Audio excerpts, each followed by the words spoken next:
When the invisible woman became the most powerful person in the room, no one could have predicted the seismic shift that would soon occur.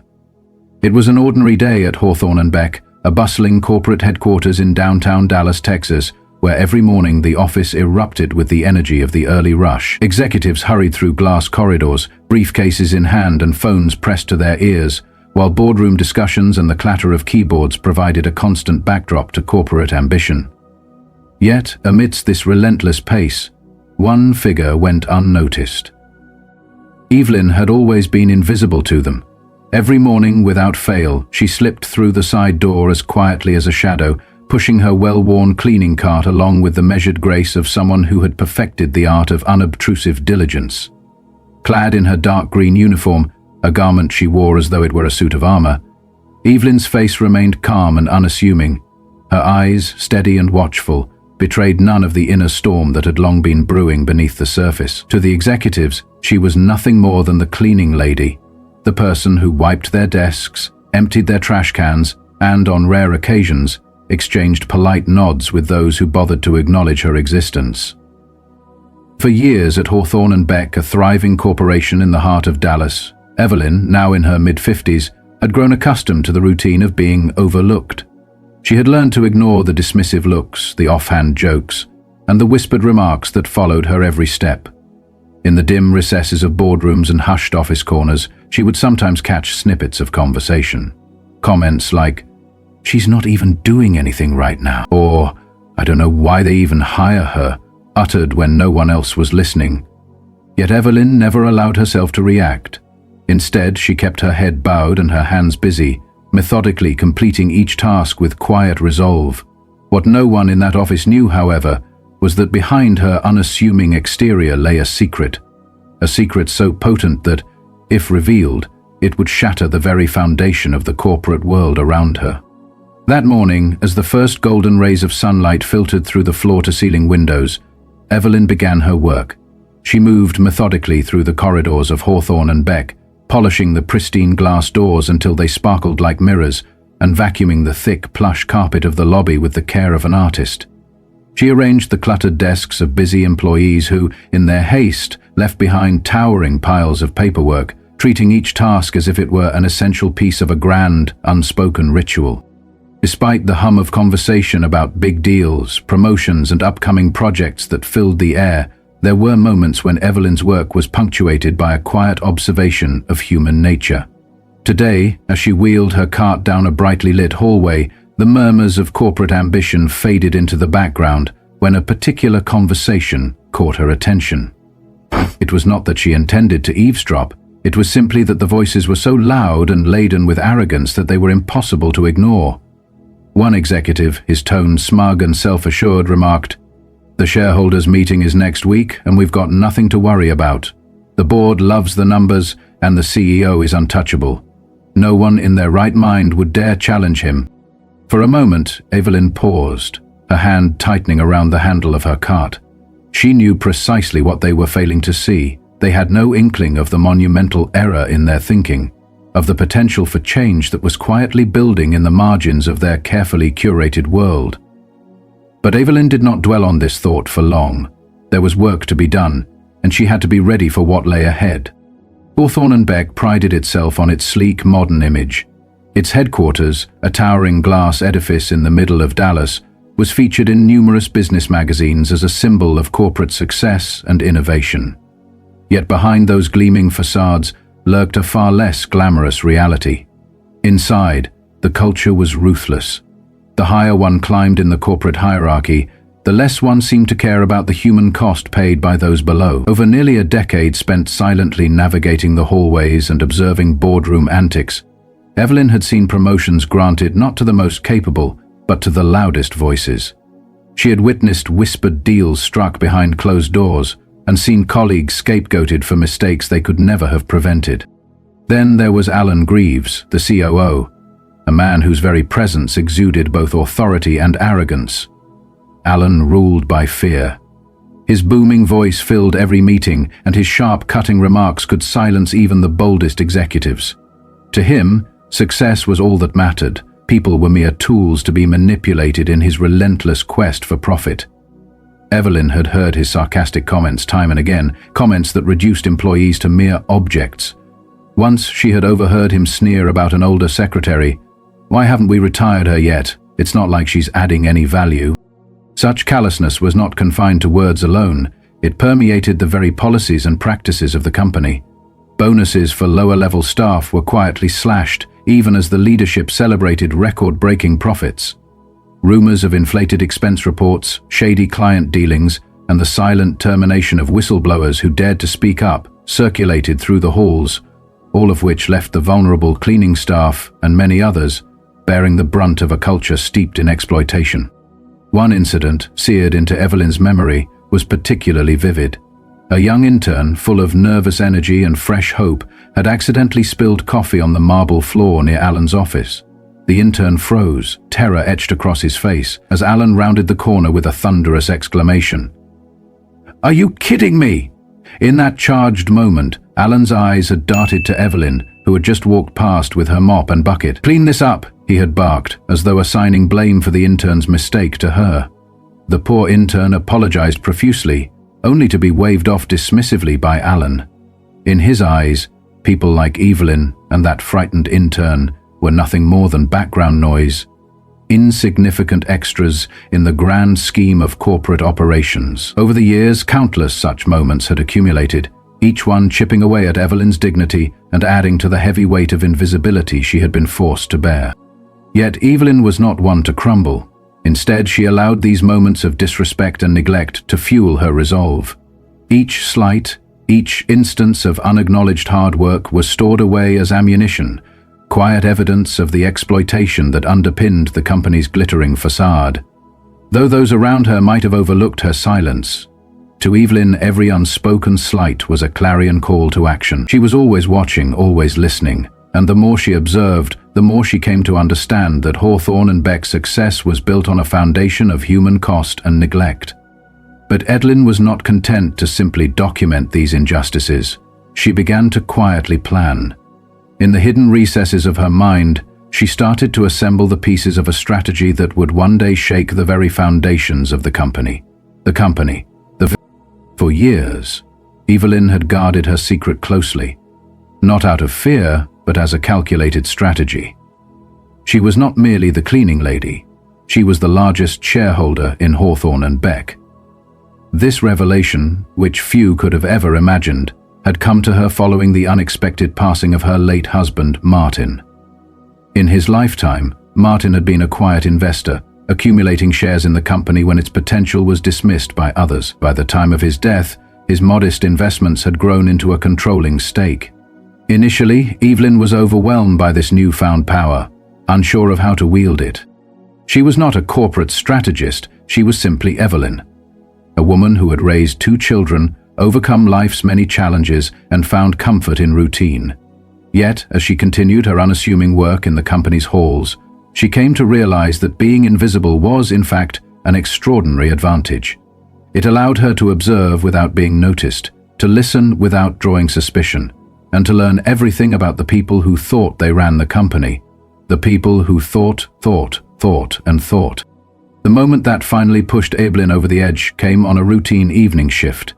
After finishing her duties in the executive lounge, where she had just polished the surfaces to a mirror shine, Evelyn paused as she overheard 2 senior managers laughing over drinks. They were discussing layoffs, their conversation laced with a casual cruelty that chilled her to the bone. "Cutting dead weight is so easy," one of them remarked, laughing dismissively. "Some of these people act like their jobs matter, but they have no idea how replaceable they are."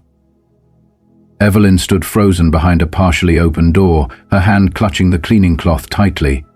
In that moment, she saw not figures on a spreadsheet, but real people, individuals with families, bills, and dreams, reduced in the eyes of these callous men to nothing more than expendable assets.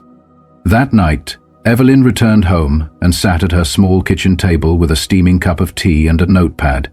Determined that she could no longer remain silent, she began to write down everything, every unethical practice she had witnessed, every instance of mistreatment, and every heart-wrenching moment that had accumulated over the years. By the time the sun rose the next day, her notepad was filled with a plan. a blueprint for change that would shake the foundations of Hawthorne and Beck. Her first step was to dig deeper. With her unassuming access to the building, Evelyn began to gather information that most people would never have thought twice about. She took careful mental notes of conversations, studied schedules, and even discreetly glanced at documents left on desks. She was not stealing or snooping, she was simply assembling the pieces of a puzzle that would reveal the truth behind the company's polished veneer. The next step was to call in reinforcements. Evelyn reached out to a small group of trusted allies outside the company, friends who were lawyers, financial analysts, and former employees who had left under duress. She shared the evidence she had gathered and sought their advice. Slowly, with their help, she began to craft a strategy that would not only expose the toxic culture at Hawthorne and Beck, but also safeguard the future of the company. Every detail was meticulously planned, from the collection of documentary proof of inflated expense reports and unethical layoffs, to the arrangement of meetings with former insiders who had experienced the company's harsh practices firsthand. The final and perhaps most daunting step was the decision to confront the CEO and the board. Evelyn knew that this confrontation would require more than just evidence. It would demand courage, composure, and an unshakable belief in her own worth. For weeks, she practiced her speech in the quiet solitude of her home. Each day, as she looked in the mirror, she rehearsed the words that would soon change everything. Her voice grew steadily firmer, each word measured and deliberate, as she prepared not just for herself, but for every employee who had ever been dismissed, underestimated, or treated as less than human. With the shareholders' meeting less than a week away, Evelyn felt a mix of determination and trepidation. She would not walk into that boardroom as just the cleaning lady. She would enter as the majority shareholder, the one person with the power to reshape the company's future. The day of the meeting arrived with an air of confidence radiating through Hawthorne and Beck. Executives strutted through the hallways, discussing record profits and future plans, oblivious to the storm that was about to break. In stark contrast to the rest of the bustling office, the boardroom was a quiet sanctuary of polished surfaces and pristine decor. Its long, gleaming table and the floor-to-ceiling windows that offered a breathtaking view of the Dallas skyline made it a fitting stage for power plays and corporate drama. Seated around the table were the company's most influential figures, including the formidable Alan Greaves, whose presence exuded a blend of arrogance and authority. His posture was commanding, his smirk a constant reminder of the power he wielded. Evelyn entered the boardroom with her usual quiet dignity. Instead of slipping away unnoticed, she made her presence known by placing a simple, unadorned picture of water on the side table. A symbol, perhaps, of clarity and renewal. For a moment the room was still, all eyes turned in curiosity. "Excuse me," Evelyn said softly but firmly, her voice carrying an air of authority that belied her unassuming appearance. "I have something important to share." A murmur ran through the room as executives exchanged puzzled glances. Alan Greaves barely looked up from his notes, dismissing her presence as just another trivial interruption. "We're in the middle of something," he said curtly, but Evelyn, undeterred, pressed on. "I'm here because I have something to say, something that concerns every single person in this building." With that, she reached for a folder she had brought with her, its cover emblazoned with the Hawthorne and Beck logo and the words, "Shareholders Report." The folder seemed to catch the light, drawing reluctant attention from the room's occupants.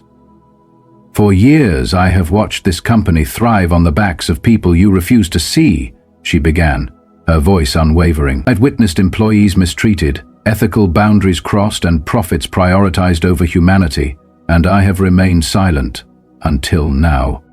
Her words fell like a gavel, silencing the room.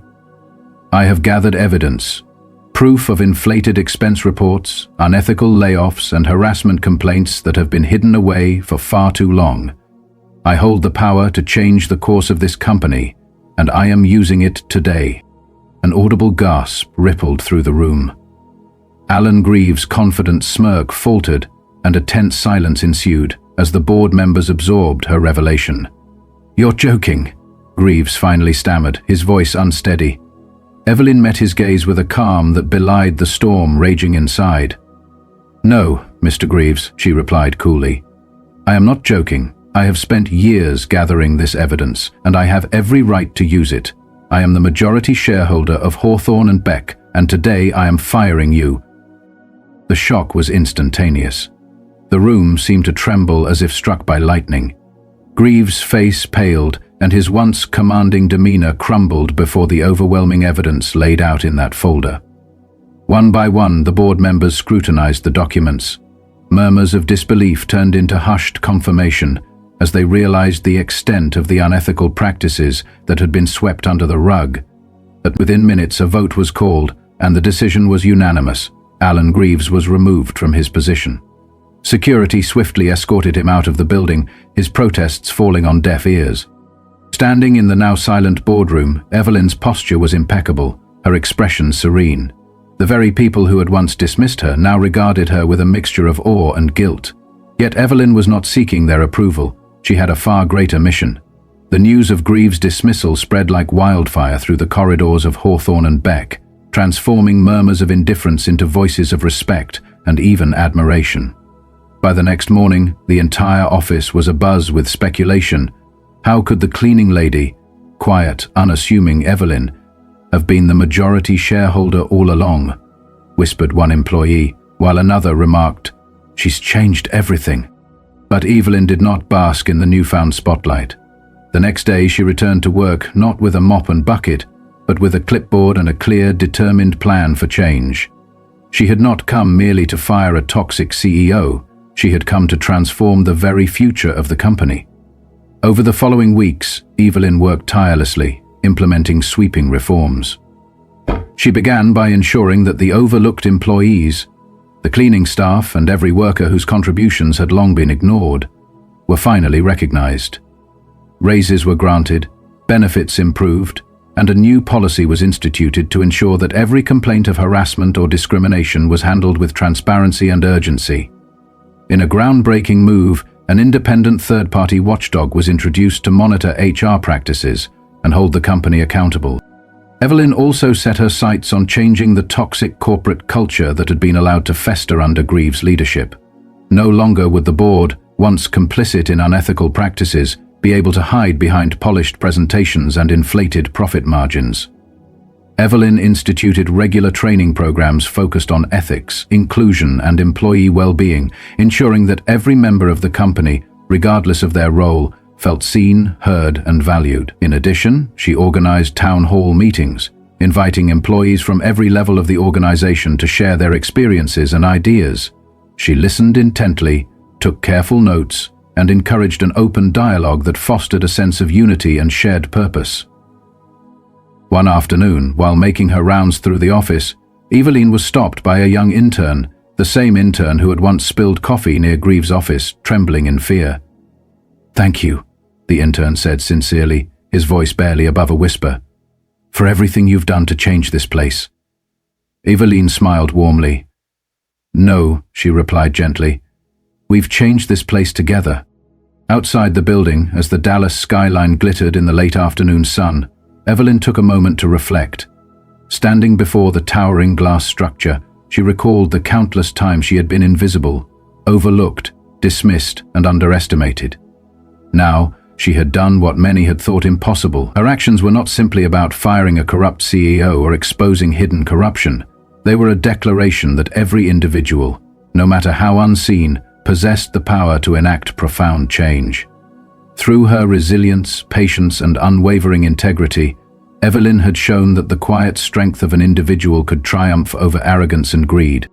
With the weight of the day behind her, Evelyn walked away from the building, not to fade into the background, but to embrace a new chapter in her life. Her journey, marked by years of silent endurance, had culminated in a victory that would resonate far beyond the walls of Hawthorne and Beck. It served as a powerful reminder that the most unexpected people can become the catalysts for transformation, that dignity and respect are the true measures of success, and that every person deserves to be seen and valued. As word of the event spread, the atmosphere at Hawthorne and Beck changed dramatically. The following day, employees gathered in break rooms and hallways, discussing the extraordinary events that had unfolded the previous evening. No longer were the voices of the cleaning staff dismissed as mere background noise. They were now heard and respected. The company's culture began to shift from one of ruthless ambition to one where integrity, fairness, and empathy took center stage. Evelyn's actions had not only removed a tyrant from power, they had sparked a movement that challenged the very foundation of corporate indifference. In the weeks that followed, Hawthorne and Beck underwent a remarkable transformation. Evelyn continued to work alongside her colleagues, but now she did so with the confidence of someone who knew her worth. She spearheaded initiatives to support employee well-being, from mental health workshops to professional development programs, ensuring that every staff member could grow and thrive in a respectful environment. Town hall meetings became a regular occurrence, providing a platform for honest dialogue and collective problem-solving. The once hidden stories of mistreatment were finally brought to light, and the board was held accountable for past wrongs. One particularly moving moment occurred during a company-wide meeting. A middle-aged employee, who had long suffered in silence after being repeatedly passed over for promotions, stood up to share his story. His voice trembled with emotion as he described the daily challenges and the lack of support he had endured. Tears streamed down his face as he thanked Evelyn for giving him the courage to speak out. His words resonated with many in the room, igniting a wave of solidarity among employees who had also felt invisible for far too long. In that moment, the company was no longer just a place of business. It had become a community united by a shared commitment to respect and dignity. Elsewhere, the transformation extended beyond the internal workings of the company. Hawthorne and Beck began to attract attention from industry leaders and media outlets, not only for their impressive financial performance, but also for their bold steps toward creating an ethical and inclusive workplace. Articles were written about the company's turnaround, and Evelyn's story became an inspirational example of how one person's quiet resolve could challenge entrenched power structures. Invitations to speak at conferences and panels began to pour in, and Evelyn found herself in the unexpected position of becoming a spokesperson for change, a role she embraced with humility and grace. Meanwhile, at Pemberton's Beastro, a restaurant known for its fine dining and impeccable service, a similar story was unfolding. In a different part of the city, another tale of unexpected transformation was being written. At this establishment, an incident involving a disrespectful waiter named Todd had led to a dramatic confrontation that not only protected the dignity of a long-overlooked patron, Mrs. Holloway, but also set a new standard for service and respect in the restaurant industry. Mrs. Holloway, an elderly woman of quiet strength, had entered Pemberton's Beastro on a late afternoon, expecting nothing more than a peaceful dining experience amid the clink of glasses and soft piano melodies. Dressed elegantly in a navy ball coat with delicate embroidered cuffs, she carried herself with a subtle authority that belied the years etched upon her face. Despite her refined appearance and calm demeanor, Mrs. Holloway soon encountered dismissive treatment, a careless delay, a few side glances, and the cold indifference of a young waiter named Todd, who seemed to treat her as if she were an inconvenience. As minutes turned into what felt like an eternity, and as other diners began to notice the neglect, a storm of indignation began to brew. Unbeknownst to Todd, sitting quietly at a table near the bar was a man in his late 30s, dressed in a crisp navy blazer and exuding an air of quiet authority. He was Elijah Holloway, the owner of the restaurant, and, more importantly, Mrs. Holloway's son. Though he had spent years cultivating his restaurant as a space defined by impeccable service and heartfelt hospitality, tonight he felt a surge of anger that he could no longer contain. Elijah had poured his heart into building Pemberton's Beastro, a restaurant that was as much a tribute to his mother's values of respect, integrity, and fairness as it was a profitable business venture. He had always believed that every guest, regardless of age or appearance, deserved to be treated with dignity. Watching Todd's dismissive behavior toward his mother ignited a slow-burning fury within him. The moment had come for him to step in, and he did so not with a loud outburst, but with a calm, measured authority that left no room for argument. As Todd passed by Mrs. Holloway's table yet again without offering the courtesy of acknowledgement, Elijah rose from his seat and approached him with a steady gait. "Todd," he said, his voice low and controlled yet carrying an unmistakable command. "I've been watching, and I've seen how you treat my mother. You've made her wait far too long. This isn't acceptable." Todd's face drained of color, and for a brief moment the ambient noise of the restaurant seemed to vanish. The other patrons watched in stunned silence as Elijah continued. "I expect every guest in this restaurant to be treated with respect. Your attitude is not only unprofessional, it's completely out of line. I'm asking you to step aside and let the manager handle your table." Todd attempted a half-hearted reply, but before he could muster a word, Dana, the manager, stepped in briskly to take over table 12, offering heartfelt apologies to Mrs. Holloway. The room, which had already been charged with a tense undercurrent, fell into a hush as the gravity of the situation became clear. Meanwhile, a young couple at a nearby table exchanged quiet, awed glances, their whispered conversation carrying the weight of recognition. They had witnessed not just a reprimand, but a moment of true leadership. Elijah's intervention marked a turning point that evening. The staff's behavior shifted subtly but unmistakably in the aftermath. Todd's earlier arrogance was replaced by a palpable sense of humility, and the service throughout Pemberton's Bay Street took on a new attentiveness. As the night wore on, guests began to speak quietly of the incident, a story that would soon become legendary among those who valued dignity and respect in everyday interactions. Later that evening, as the restaurant's lights dimmed and the final patrons departed, Elijah sat down with his mother at a quiet corner table. "Are you okay, Mum?" he asked softly, his eyes filled with concern. Mrs. Holloway reached out and took his hand. "I'm fine, son," she replied with gentle resolve. "You handled that well. Sometimes, letting someone reveal their true character is more powerful than shouting them down." Their conversation continued in warm, hushed tones as they reflected on the events of the day. For Elijah, it was a bittersweet moment, a mix of pride for standing up for his mother and regret that such a confrontation had been necessary. Yet he knew that true change often began with uncomfortable truths. As they left the restaurant together, the Dallas skyline glittered in the fading light, a reminder of the enduring hope and potential for change in even the most unexpected places. Over the next few weeks, Pemberton's Beastro underwent a transformation that mirrored the sweeping changes at Hawthorne and Beck.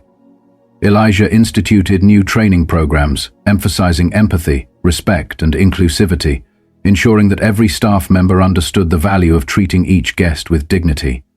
Town hall meetings became regular events, giving employees the chance to share their experiences and contribute to the evolution of the restaurant's culture. Mrs. Holloway's dignified response to her earlier mistreatment became a symbol of resilience, a quiet reminder that true strength often comes from within, and that even the most unassuming individuals can inspire profound change. News of these events spread rapidly. Social media buzzed with testimonials, and local media outlets picked up the story, hailing Pemberton's Bay Street as a beacon of hope in an industry often marred by indifference and prejudice. The story of how a simple act of kindness and a refusal to tolerate injustice had transformed not only one restaurant but the hearts of those who frequented it resonated deeply with the community. For many, it was a wake-up call, a reminder that every encounter held the potential to create ripples of change, whether in a boardroom or a dining room. In the weeks and months that followed, both Hawthorne and Beck and Pemberton's Beastro experienced lasting change. Employees at Hawthorne and Beck, once silenced by an oppressive corporate culture, found their voices and began demanding the respect and fairness they deserved. The board, now under close scrutiny, worked hard to rebuild trust with the workforce. Meanwhile, at Pemberton's Beastro, the legacy of that fateful evening endured. Regular training sessions, open forums, and a renewed focus on customer care redefined the restaurant's identity. Guests came not only for the exquisite food and elegant ambience, but also for the sense of belonging and mutual respect that pervaded the space. Elijah and Mrs. Holloway continued to work together, mother and son, partners in both business and life. Their bond, forged through years of quiet struggle and shared triumph, became the foundation upon which they built a new era for their establishments. In countless conversations with employees and patrons alike, they would speak of the importance of empathy, of standing up for what is right, and of never underestimating the power of those who have long been overlooked.